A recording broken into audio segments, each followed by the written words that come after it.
Hey there! Thank you for tuning in to the eLearning Champion Pod. It's so good to have you back for our episode today on top 4 trends impacted by AI technology. And thank you for all your appreciation for our previous episodes. If this is your first time here, well, a hearty welcome to you. I'm your host Alekha, and this is the eLearning Champion Pod. This is your home to everything e-learning. Here we discuss the ins and outs, burst various myths, and basically keep you on par with the e-learning world out there. Your success matters to us, and that's why we give you what matters to you. Once again, a very warm welcome to everyone here. It's a joy to be with you, and I hope that you find the session useful and it triggers a lot of thought. So, we are going back to look at the top trends in training that have been impacted by AI technology. Let's take a look at the top 4 trends that we have identified. The first one is AI's transformative role in corporate training. The second one is upskilling and reskilling with AI. How does AI help? The third trend is microlearning and AI, the role of AI in enabling and creating more impactful microlearning solutions. And the fourth trend is the use of AI tools in rapid e-learning. With this, I would like to welcome our speaker, Shalini Merugu, who is Director Learning Solutions at ComLab. Welcome, Shalini. Thank you, Alekha. And we have been hearing a lot about AI lately, and it sometimes feels like magic. I'm sure all of us have come across some ad or the other, which uses AI to make it seem even more fantastical. So, with AI, they can mix real shots with digital effects to make really stunning animations. And the possibilities with AI in design seem endless. But luckily, in L&D, we don't need to create things as elaborate as those AI, created ads. Still, there are many powerful ways in which we can leverage the unique design capabilities of AI to come up with compelling content. So let me begin with the first trend, which is AI's transformative role in corporate training. A quick stat to get started. The AI market is projected to reach $407 billion by 2027. My So God, the number is something. yeah, and so let me quickly give you an overview of how corporate training has evolved up to this point, with AI being the latest and the most significant game changer. So the journey began with e-learning and blended learning, with popular formats including, course catalogs, online universities, and learning tools. The LMS emerged as a platform for e-learning, and it allowed learners to learn through self-study and online courses. The next stage was talent driven learning, focusing on learning paths and career tracks to facilitate career progression. So the emphasis shifted from using the LMS mainly as a talent platform. Following that, digital and microlearning gained prominence with formats such as videos, self authored content, and YouTube tutorials, and so on. And the learning experience platforms were introduced, and they offered on demand learning embedded at the point of need. So, LMSs evolved from being primarily e learning platforms to platforms designed to enhance the learner experience. The next progression was learning in the flow of work, making learning available anytime, anywhere with a focus on skill development. And integration with software like Zoom and Teams became common, with LXP and LMS systems merging to offer comprehensive learning platforms and solutions. Now, with the advent of AI, learning is all over the place with AI generated and curated content and AI driven platforms taking center stage. So, this snapshot of the evolution of corporate training is actually based on a report by Josh Bersin. Oh, great. Thanks, Shalini, for that quick summary of the evolving landscape, right up to AI. What is the other significant trend you have seen that can be positively impacted by AI? Yeah, so the next trend is that of upskilling and reskilling with AI. And I'd like to begin by asking our listeners to think of this quick question. What are some of the key skills that you have observed becoming increasingly important over the last 2 or 3 years. This could be just things that you've seen across the industry in your organization. So do keep this question at the back of your mind as I take you through an interesting report. The World Economic Forum's Future of Work report highlights the urgent need for upskilling and reskilling. Now, why is this a trend? Well, skills are evolving rapidly, and businesses are feeling the heat to keep pace. And they're really doubling down on crafting effective strategies to upskill their workforce with AI and big data taking center stage. Now, these technologies are becoming the top priorities for training, and they're expected to maintain their status till 2027, especially among larger organizations. However, there's a significant snag, a shortage of training resources to meet the demand. And also, although there's so much focus on technology, soft skills also continue to remain crucial. And what we notice is that skill gaps are major stumbling blocks for many companies, and they hinder the transformation efforts and talent acquisition. And adding to um, this challenge is the fact that nearly half of workers' core skills are projected to change in the next 5 years. So it's a race against time to prepare our teams and future proof our organizations. Because now the L&D function is tasked with not only focusing on the present, but also gearing up for what lies ahead. Uh, let's take a moment to delve deeper into a couple of interesting statistics before we explore AI's role in addressing the upskilling and reskilling challenge. Now, consider this. 6 out of every 10 workers will require training by 2027, but only half of them will have adequate access to training opportunities. So, to put that into perspective, imagine a team of 10 people with 6 people needing training, but only 3 can access it sufficiently. So, as you can imagine, the repercussions of such a situation extend far beyond individuals. They influence team dynamics and the overall performance of the business in the long run. Another stat, a huge 82% of companies acknowledged the imperative to upskill and reskill their workforce. And they demonstrated a commitment to investing in on the job learning. So basically, this again is from the same report that I mentioned earlier. Now, all this underscores the seriousness of the skills gap issue and the proactive steps that companies are taking to address it. Now, moving on to the skills themselves, creative and analytical thinking take the lead, closely followed by technological literacy. And although currently ranked seventh, AI and big data are poised to rise to the third place, particularly in larger corporations, where they'll become the top skills in demand. So, this shifting landscape highlights the evolving nature of work and the need for continuous adaptation from us as an L&D function. Right. So, as my next question, listening to you, it's like, how can we use AI to meet the need? Yeah, that's a good question, Aleka, because in the light of, this daunting, sometimes daunting task of Yeah, upskilling and reskilling, AI can really emerge as something that transforms the way we do training. Now, a few instances, AI-driven personalized learning paths can cater to individual needs, very efficiently, and they can really overcome the limitations of the traditional manual approaches.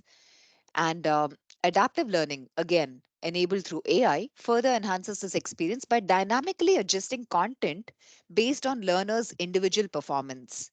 So basically, it ensures that uh, this learner skills are uh, targeted, or rather their skills are built.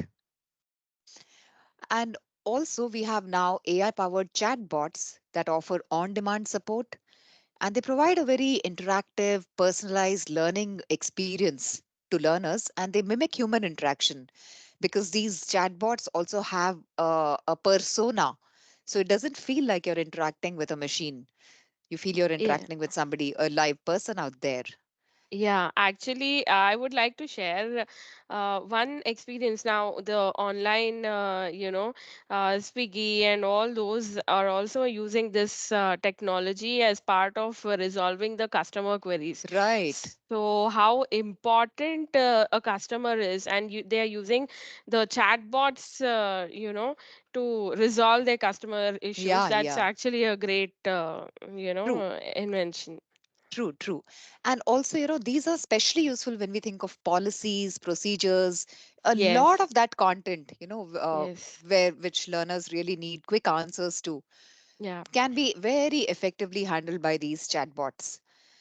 Now, coming to the agree. other ways in which AI can, play a role, gamified learning, Mm-hmm. augmented by AI, it incentivize progress for learners. And then you have immersive technologies like AR and VR that transport learners to virtual environments and make sure that there is enhanced engagement and thereby enhanced retention.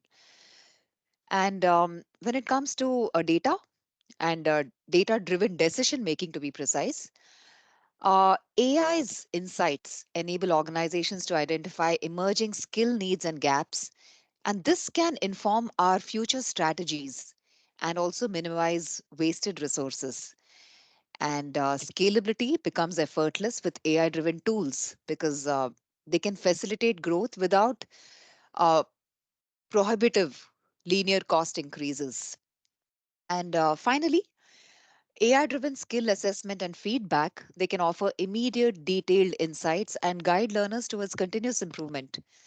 So, in a nutshell, AI serves as a cornerstone in navigating the upskilling and reskilling landscape. It can revolutionize learning and development frameworks to meet the evolving demands of the future of work. Okay, so with upskilling and reskilling taking center stage, pushing us to find quick and effective solutions, what is the best way ahead to meet this challenge? Well, a very quick win and an approach that stands out is incidentally my next trend, that of microlearning.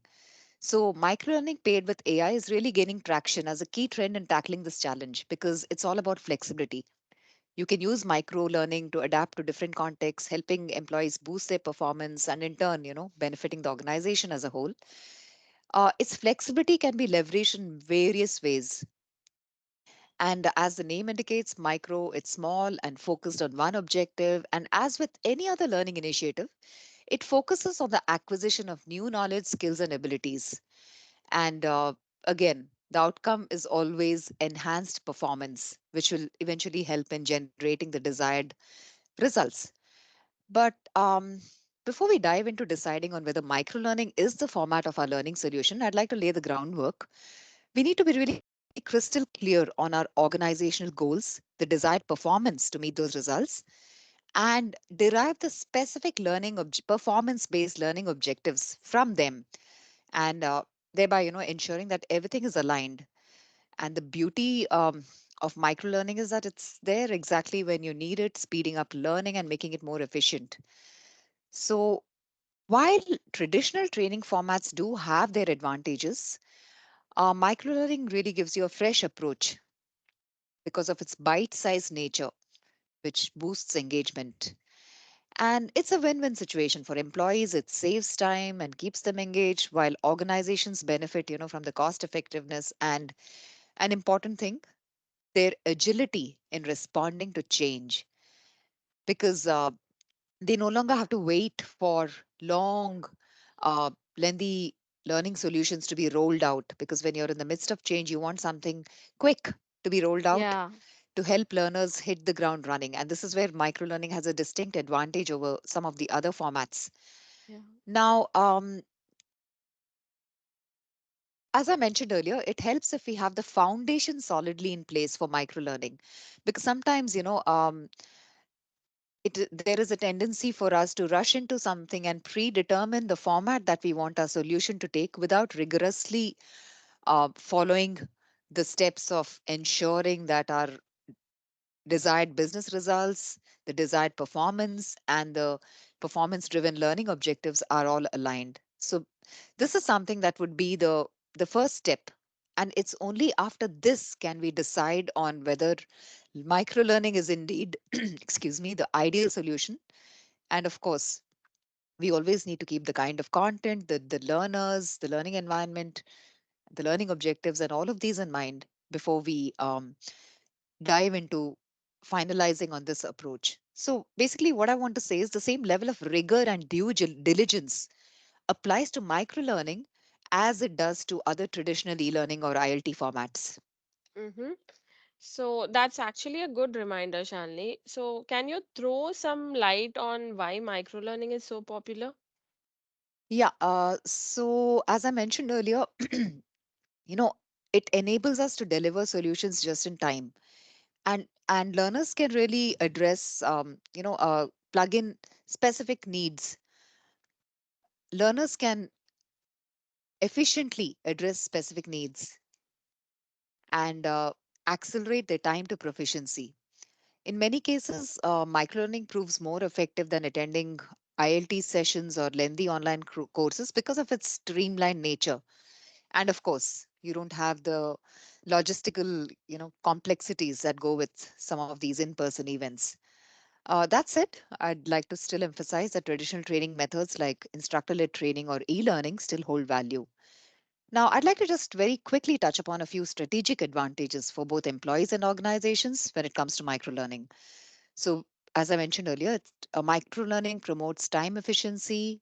It's the least disruptive format because it allows learners to engage in short bursts without disrupting their workflow.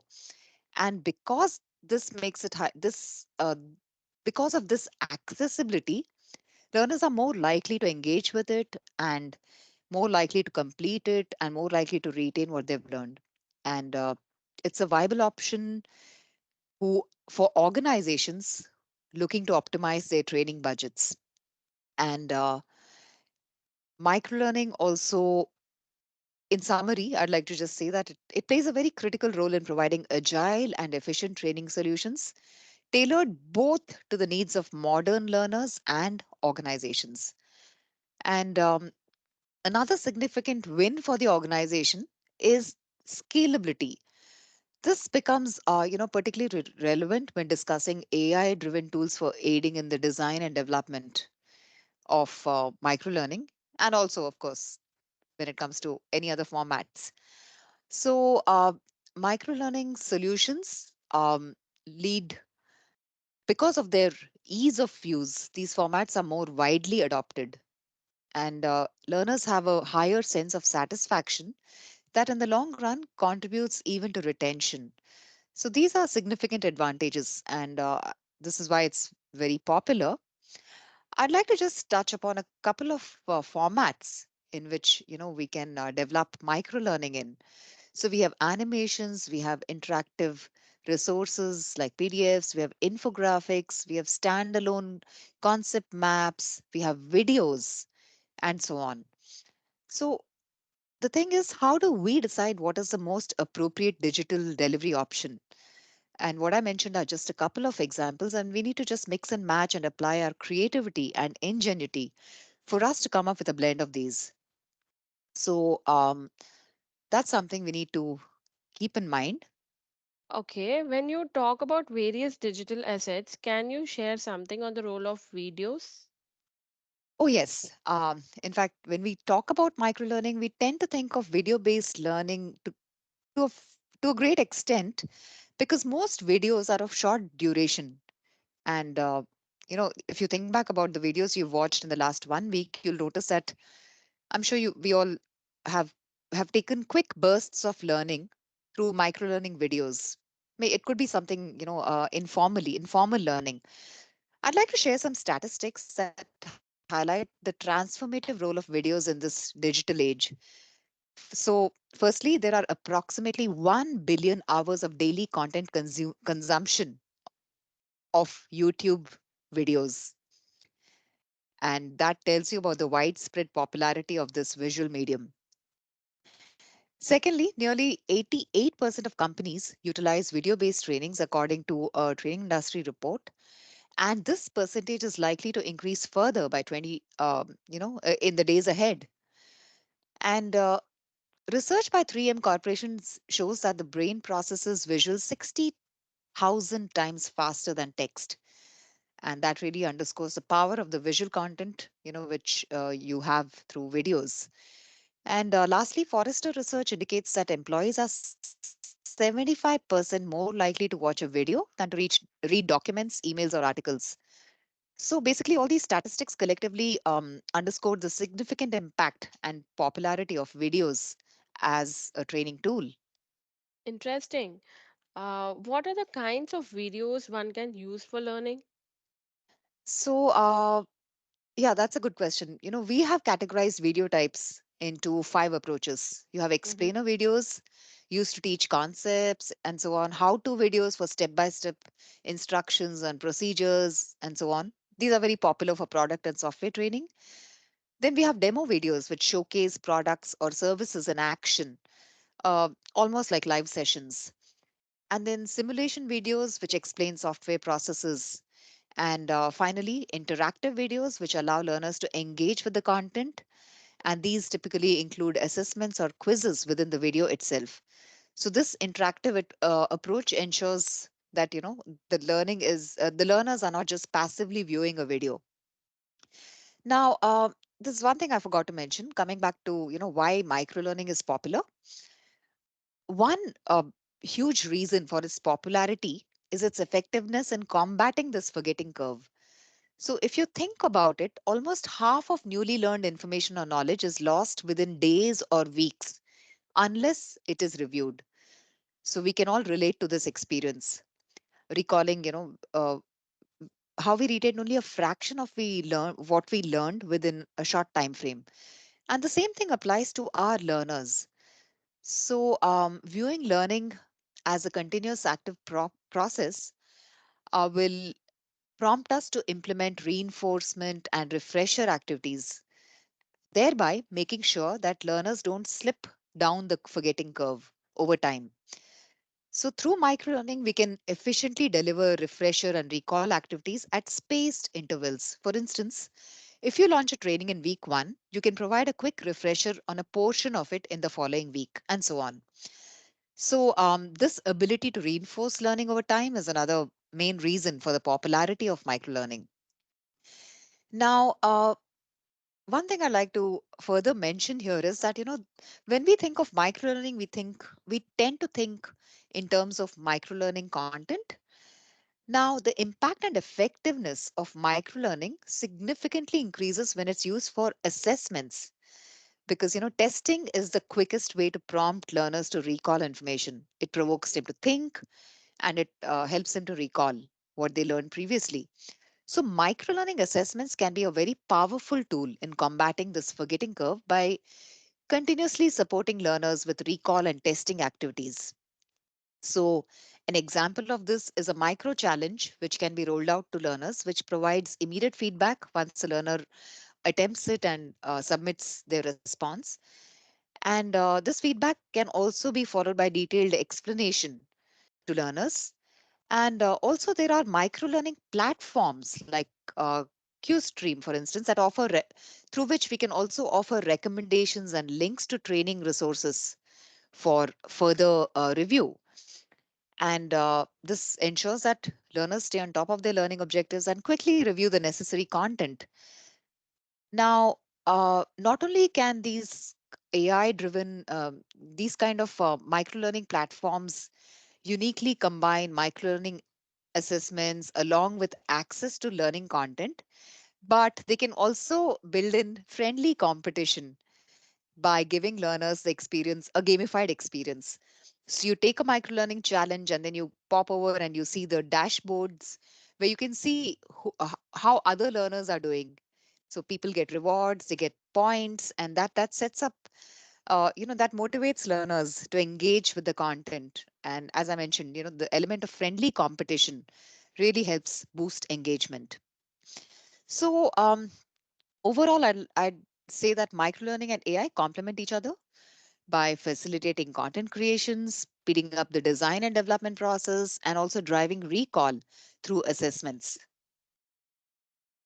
Interesting. It is true that when we think of micro learning, we sometimes tend to think of it in terms of micro learning content modules and less about assessments.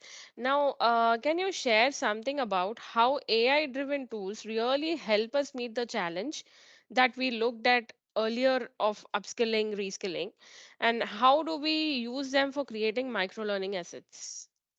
Sure.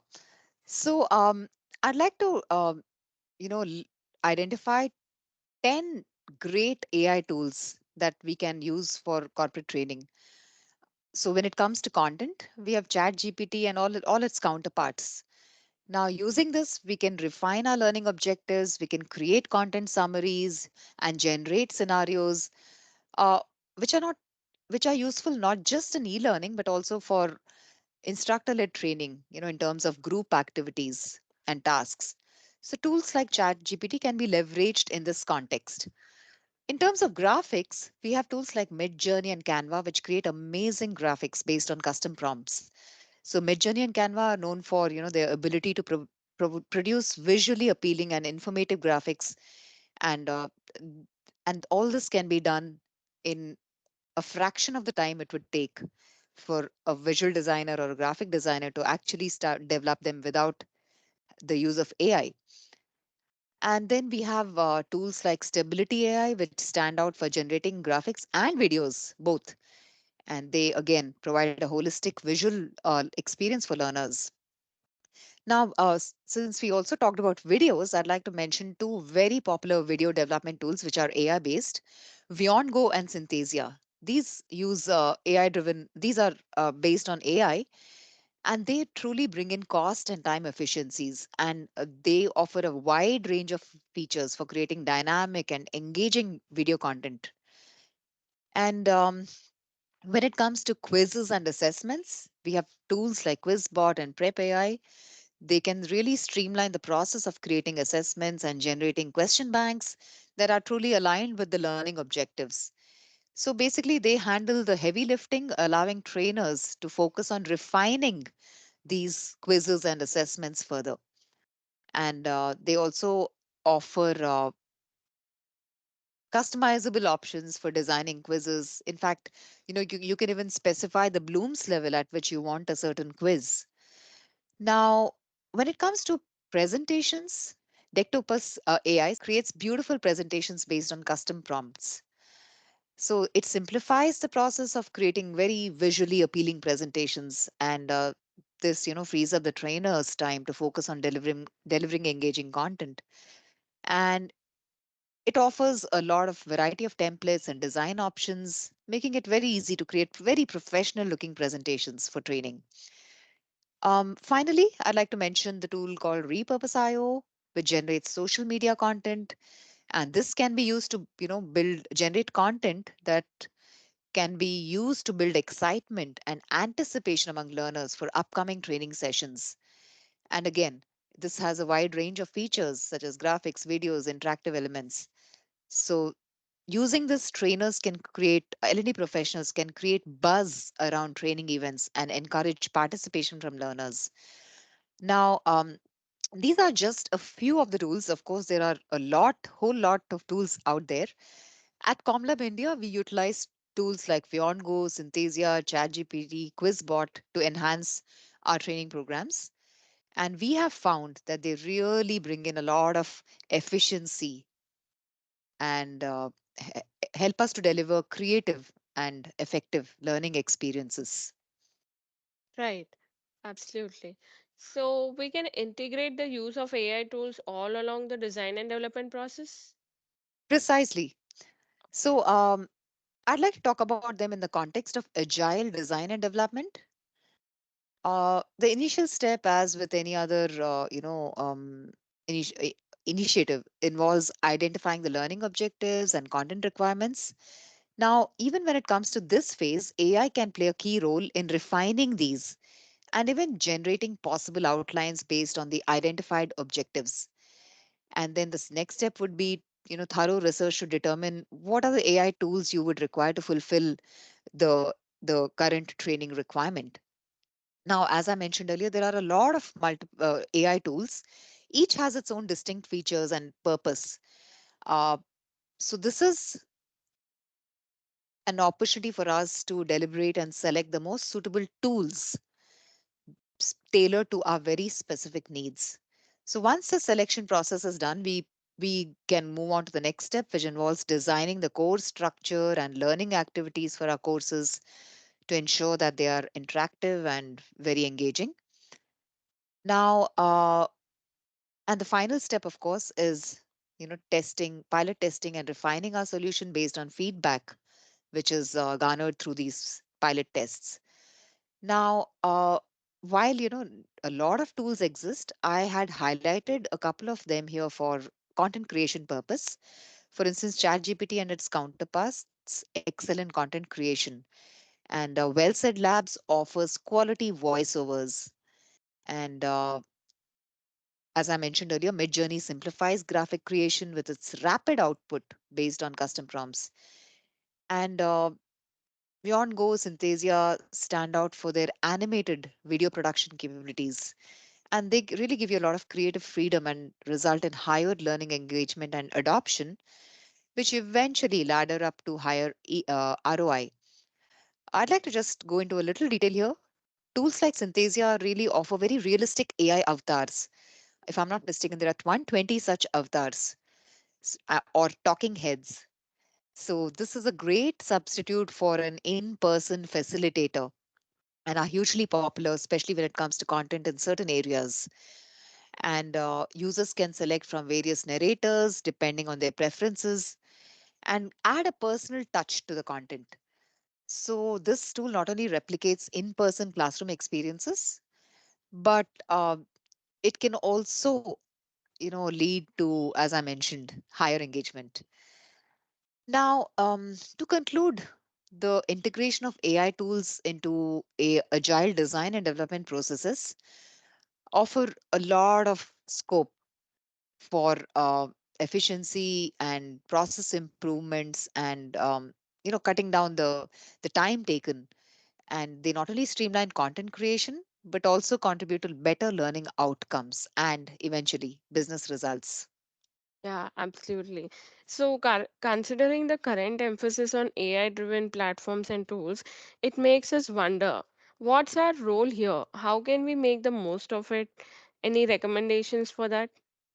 Yeah, well, that's a good question because regardless of the advancements that AI brings, our role remains that of impact makers. And we, as an L&D function, we have the necessary tools, resources, and expertise which we can use for our competitive advantage. Now, AI has introduced, efficiencies in terms of reduced effort and enhanced creativity, and this really is an exciting time to be in L&D. But it is essential for us to explore and really utilize these tools effectively. One way to start is by getting our teams on board with using some of these tools. So, AI is like an assistant. It doesn't take our jobs, but it just helps us work smarter, faster, and more creatively. So, as learning architects, as L&D professionals, and influencers in our company's training, we need to keep up with the latest tools and help ensure that our teams have the right training um, in using them, because especially in using prompts to get the best output, because the better the input the better the output. So we should dive in, try out different tools, practice our prompts and tweak them till we get the results we want. Now there's a bunch of tools out there, as I mentioned, and each is good for different for the various different purposes. Now, using a mix of these tools can help us save time and get our solutions out there much faster. Um, I'd like to just give a word of caution here. Although we need to stay updated on the latest tools and tech, some might still be in the testing phase. So we need to be careful before we take any major decisions about investing in licenses. And it's always a good idea to evaluate the trial versions. And at ComLab India, we're also always researching. So do keep an eye out on our blogs to stay current. With that, I come to the end of this session, and I hope you found it interesting. Thank you so much, Shanli, for this, for such an informative, podcast on AI and trends. Especially the stats were very interesting in this podcast session. So thank you once Yeah. again for all the information. Um, Yeah.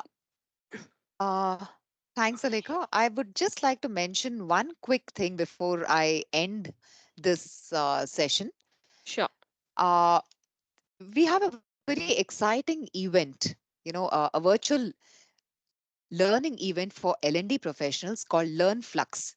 And this year in October is our 10th gala edition. Now, this is a platform where we bring together thought leaders from L&D, thought leaders from business who leverage L&D to achieve business results. We have practitioners, we have experts who come together and share their insights, best practices, and unique solutions in the L&D space. So we encourage you, our dear listeners, to join us for this terrific event, because this is a great opportunity for you to gain insights, collaborate with other L&D professionals, network, and also build your brand. So do keep an eye out for our promotions in social media about LearnFlux. Back to you, Yeah. Alekha. Thank you, Shalini, for promoting the LearnFlux event. So, adding to Shalini, I would give an option to read out the website. In order to visit and subscribe for LearnFlux, please do visit www.comlabindia.com/learnflux. Thank you, everyone. Have a great weekend ahead. Thank you. Bye bye.